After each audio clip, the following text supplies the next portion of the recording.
Hey, good morning, good morning. Happy Wednesday. Welcome to the Daily Dose. If you come on here live, I want to see you. Give me a little high five or a little thumbs up. Say good morning if you will. It is a morning time, at least it is here. 8 o'clock Eastern time, the Daily Dose. This is episode number 45. My name is Mark Avens. You may not recognize me. I got the Coke bottles on. Things are going well. I typically wear contact lenses, but today I had to take a rest from my contacts. I don't know if you wear them. I've been wearing contact lenses, oh my goodness, for like almost 30 years now. Contemplated getting the surgery, but I haven't. I have found some good contacts that I can wear for like a month at a time, but they were starting to get a little dry, so I took them out. Got the goggles on. So do I look smarter? Anyway. I'm here. If you haven't watched the Daily Dose, let me just share with you real quick. The Daily Dose is purely a dose of encouragement for you. 45 days ago, even actually before that, I wanted to provide more than just talk about fitness, talk about health, although this is a time we're all maybe thinking a little bit more about our health, and maybe for a lot of different reasons. But bottom line is there's a daily dose that you're going to get today. Your day is going to be filled with doses of stuff, whether it be from your phone, whether it be from the news, whether it be from your kids who are complaining they can't go out, whatever it is, or your job is trying to either get you back to work, or you're trying to find a new job, or relationships are struggling because you've been confined or staying at home and spending a whole lot more time. So I hope that it's not discouraging, but I know a lot of those things can be discouraging for you. Hey, when you come on here, I see eyeballs looking. That's all right if you're just watching. I know there's people that do and don't participate. Cool. And really the only hopes is that I provide some encouragement with you. On a side note, I am an online coach, so I am a health coach. I've been doing health and fitness. I work with moms and dads over 40 typically, and help them lose weight, keep the weight off forever, not just lose the weight, stop losing the weight once they lose it and keep it off forever. And I do so without long workouts and impossible diets. If you want information, you can send me a private message, send it down in the comments below. But you're probably pulled into this because, and maybe you're triggered, right? For the most part, if you are triggered, I hope you are. The mask won't save you. That's kind of the topic today. And gosh, the mask won't save you. And you're like, Mark, you never talk about stuff like politics or about corona. Well, I talk about coronavirus a little bit, but I don't want to spew. Again, this is not any discouraging. This is encouraging. Because it's not so much the mask. It's really interesting, and I'm not going to get into it because I'm not here to argue. I'm here to provide encouragement about what my opinion and whether it matters. It really doesn't matter. The only opinion that matters is your own for yourself, right? If you're worried about what everybody else thinks, then you're probably in a rough spot right now, because that's what a lot of people are doing. So, but I know that's not you. You're watching this, you want some encouragement.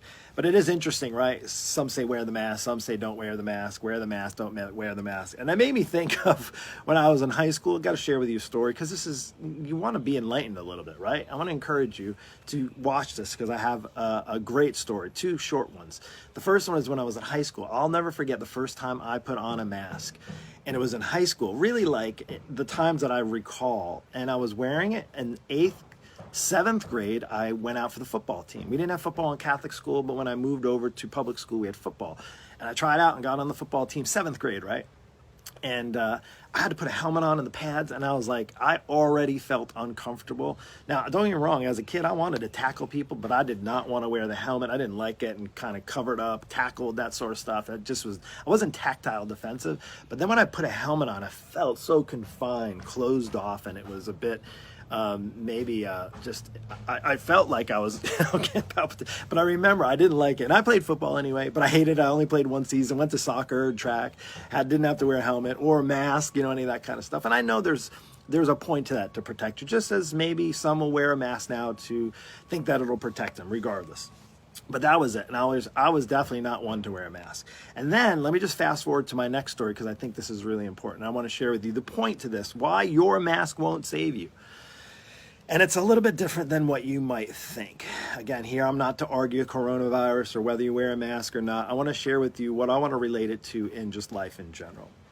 And there's another story. Once I got out of school, I worked in an orthopedic hospital. They happened to be #1 in orthopedics. My degree was in physical therapy. I was an assistant physical therapist.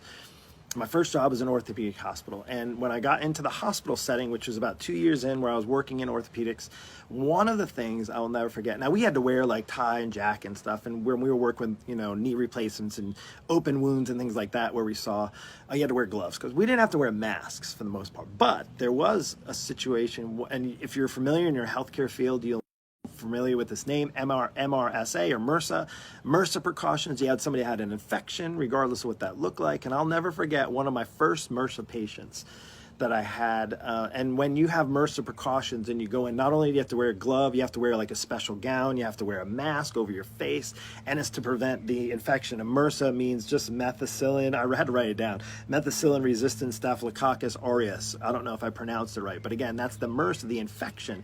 And what will happen, somebody has a joint replacement and they may get infected. I remember, side note, I remember a woman that was letting her dog lick her wounds. That was disgusting, I know, but I had to tell this because I remember it was in my mind and clear.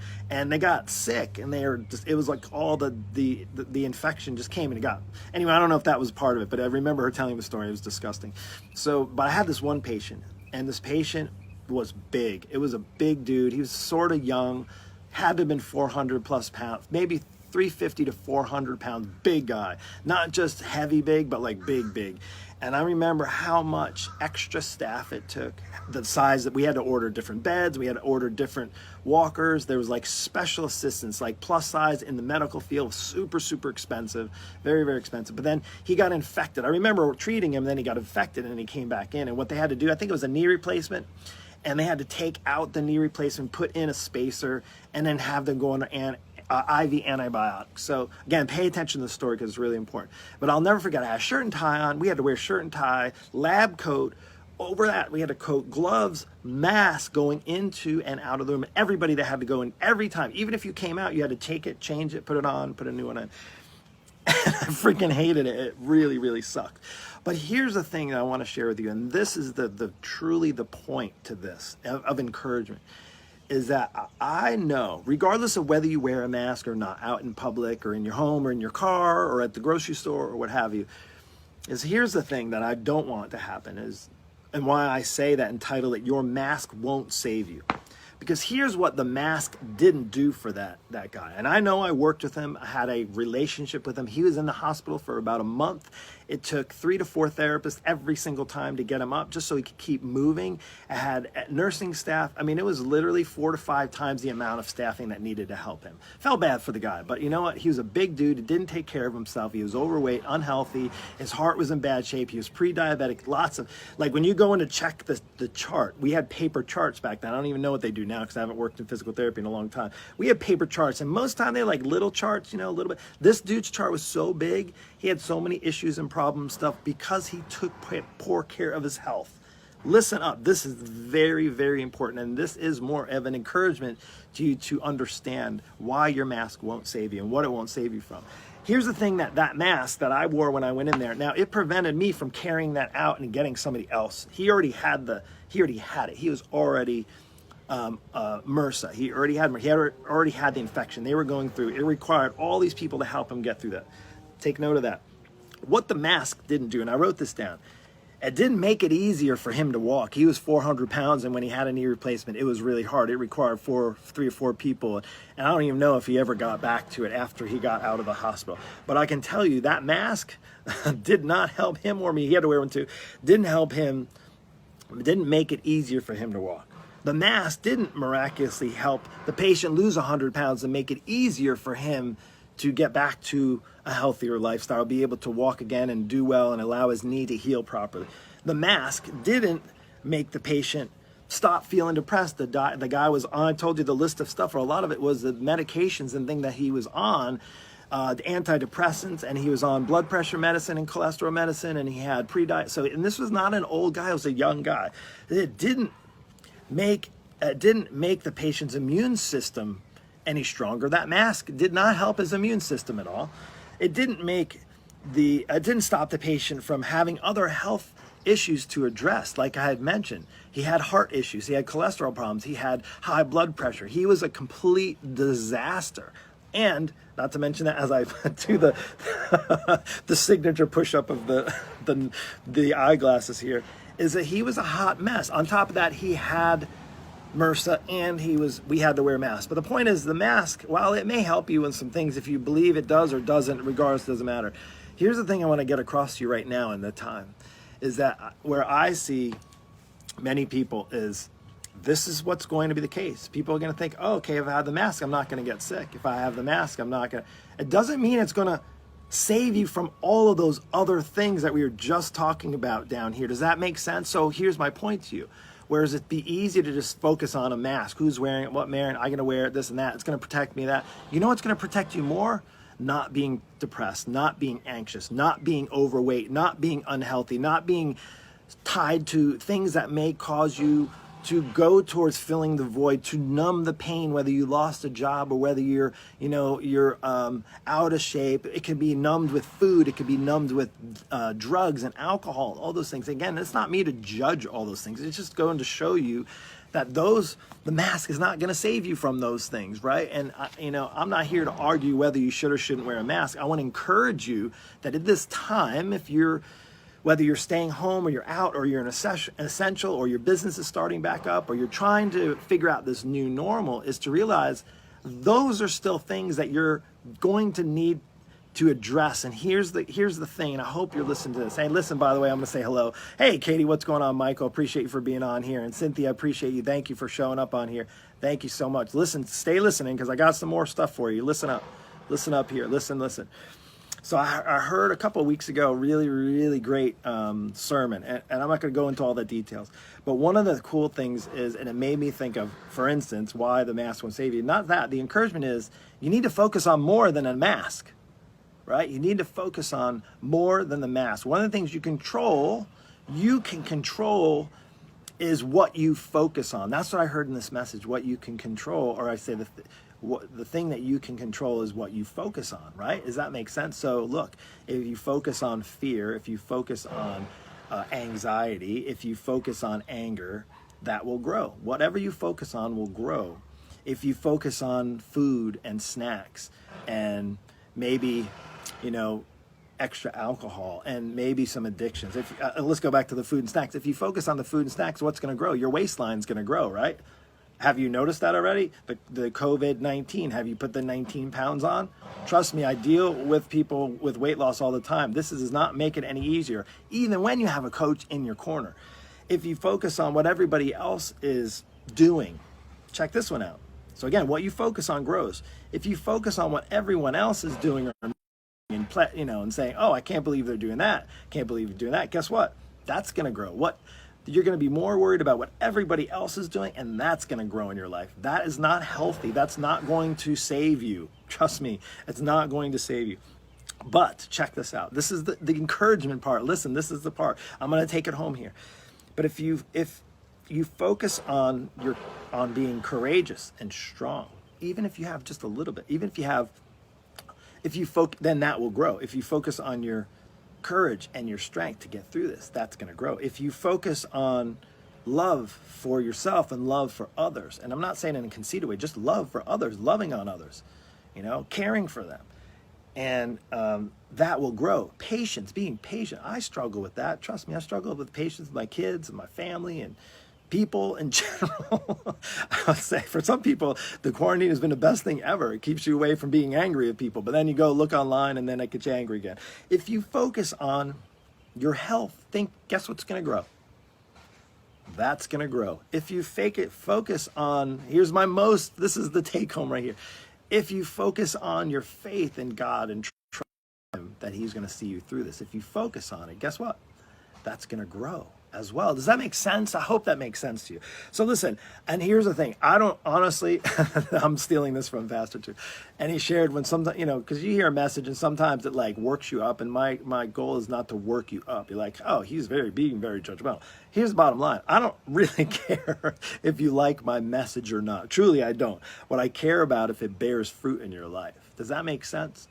So I don't really care. Again, sometimes people get triggered way too easy. And the bottom line is, You know, sometimes maybe it's the trigger you absolutely need to actually flick the switch so that you start to look at what you're focusing on now and maybe make the shift, the switch into this new normal that we'll have, so that you realize that, again, if it's a mask, the mask isn't going to save you from all those things that are maybe really making you unhealthy. Those are the things that can be potentially transformed into making something like a mask an additional support, an additional help. But ideally, the last thing you need to be doing is masking all of your other problems. Does that make sense to you? So I hope it does. I hope it's encouraging. And if you need help with it, here's the deal. Well, sometimes I feel like a therapist, but I'm not a like certified therapist or psychologist or anything like that. I am a health coach. I've been doing this. I've been working with people. I do feel that there's a bit of therapy that's involved in the past 25 years, because there's a mental transformation that takes place along with a physical transformation when people come in to work with me. And while I don't have all the answers, I never will. And if this offended you, you know, again, I don't honestly care if this message is something you didn't like, but if it helps to bear fruit in your life, then that will be a win enough for me to keep telling you these messages and keep giving you these encouraging daily doses. So listen, if you need help, here's the next step that you take. Find some help. If you realize that your health is completely jacked up, if you're overweight, if you're on a terrible course, if you know you're at a high risk for a number of different things. Coronavirus, the thing is, we're going to get through this regardless of what it looks like. You're still going to have to address those issues. It only is going to get harder as you get older. Trust me, I'm going to say that again. If you think that you're going to be like an exception to the rule, there's a hard thing coming very, very soon. If it's not already happened to you already. So that way, it may be a time right now that you realize it's time to unmask those other things that are causing a lot of your problems in your health. Maybe it's a time you actually reach out. You set up a call with me and we talk about where you're at. What's really the problem with your health? Not just a mask that you're wearing to protect you. Maybe it's your time to take that mask off, so to speak, and for you to get on a healthier path, whatever that looks like, right? It may be that you need to drop those 50 pounds. It may be where you need to actually start looking at your whole life, everything going on, the stress that you have, the lack of sleep, the lack of the habits that alone, again, that enough, you can change one little habit that can actually transform you, believe it or not. It can happen many times and over the years. And again, but you got to take that first step. So that first step, if it's regarding your health, and if you've been following me any long period of time, you know I'm not going anywhere, but why wait another year? Why follow me another 6 months? Why not take that action step now? Because it is going to happen by itself. You can watch all these daily doses, encouragement, you can watch motivation, you can be inspired by people doing great things and working out online, doing home workouts and all that stuff, but at the end of the day, you have to take action on it. If you don't take action, you might as well just keep the mask on forever. I mean, that's pretty much what's going to happen, right? And then you'll go through life wearing a mask, and it's going to cover up truly your true potential. So with that, I hope this found you well. Listen, I have last thing, Romans 8:28. I always got to end with those scripture, and I meant to add this in. Romans 8:28 is a good one. And we know that those who love God and we know that for those who love God, all things work together for good, for those who are called according to his purpose. So really, like, in a nutshell, I think of just loving God and loving yourself and knowing how much God loves for you, wants the best for your life. He wants you to live a long, healthy, fruitful life. And in order to do that, it requires some time realizing that a little mask is not going to save you. You have to take off those masks and start addressing the things that are really getting in the way of your pursuit for your life, but as well God's pursuit, even more importantly, God's pursuit for your life. So I hope this found you well. Listen, all I ask is that you share this. If you like it, I appreciate you. Thank you so much for watching. And another daily dose tomorrow at 8 a.m. Take care and God bless.